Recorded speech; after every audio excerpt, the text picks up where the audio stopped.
the Tornado V3 or the RS3M V5. Which cube is better in 2024? Let's begin by comparing the price. The Tornado V3 comes at 31 euros, while the RS3M V5 costs 23 euros on the speedcubeshop.com. The price difference is quite a lot.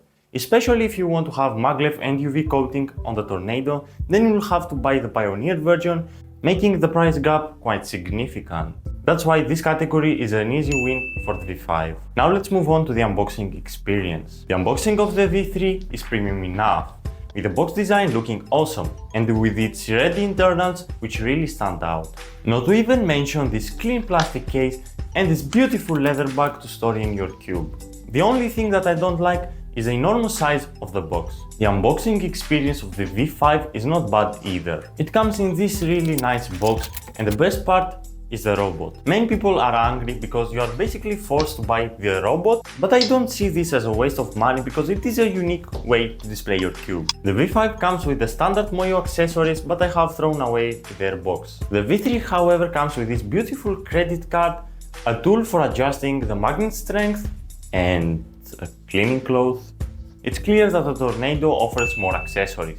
Design plays also an important role when it comes to choosing cubes. The piece design of the Tornado V3 is really basic while featuring white internals. The corners are sharp, which is a huge advantage because corner twists are harder to happen. The center caps though are hard to remove. The V5 has also sharp corners, however the corner twists happen a bit more often. I'm not saying this is a big issue because corner twists still rarely occur. The V5 has an edge because it features these beautiful teal internals which I really like. They both have their pros and cons, that's why they'll both get 1 point. But what about the build quality? The Tornado V3 feels premium, but the build quality is not flawless. The core has cracked in 2 different places and I had to glue the screws in order to avoid pops.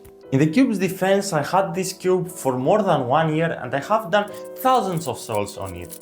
But that doesn't change the fact that this cube is not usable in competitions anymore. The RS3M V5 is known for having pretty cheap build quality. The plastic is thin, the corner consists of 3 parts, which means that either when you turn the cube too fast or you hit the table after doing a solve, then the piece splits in 3 parts. Other than that, the cube after 3 months of heavy usage, the cube looks as good as new. This category is for 2 points, but none of them deserve them, so I'll give the RS3M V5 1 point and the Tornado 0. Now let's move on to a category which for some people may be a deal breaker. The V5 weighs 75 grams, is 55.5 millimeters, and it has UV coating. The sound is clacky and high pitched. The feeling, at least with my setup, is very smooth. The V3 is 55 millimeters and weighs 72 grams. Unfortunately, the standard version that I'm comparing right now doesn't have UV coating. Now, the sound is where this cube shines. Well, it is so pleasant for the ears, and the feeling is buttery smooth. So overall, I'll call this category a draw. Customizability is also an important aspect of a cube. The Tornado has adjustable edge magnets and the best dual adjustment system on the market because it is so easy to use. Now, the V3 doesn't have adjustable magnets and the adjustment system, it's so old-fashioned that you need a screwdriver. Yeah, in this category, the Tornado V3 easily takes the edge. Now let's talk about reliability. Reliability is basically the trust that you build on a cube. The more reliable is the cube, the better the chances are to be made by someone. It is also more likely that this cube will shine in cubing competitions. The Tornado V3 can obviously be described as a reliable cube because Max Park, the GOAT himself, used this cube to break the 3x3 world record single. With that being said, this proves how strong this cube is in this category. The RS3M V5, however, is not used so much by world-class cubers. But despite this cube being reliable, my cube broke. So I can't just give this cube the win here, right? That wouldn't be fair. That's why I'll call this category a draw.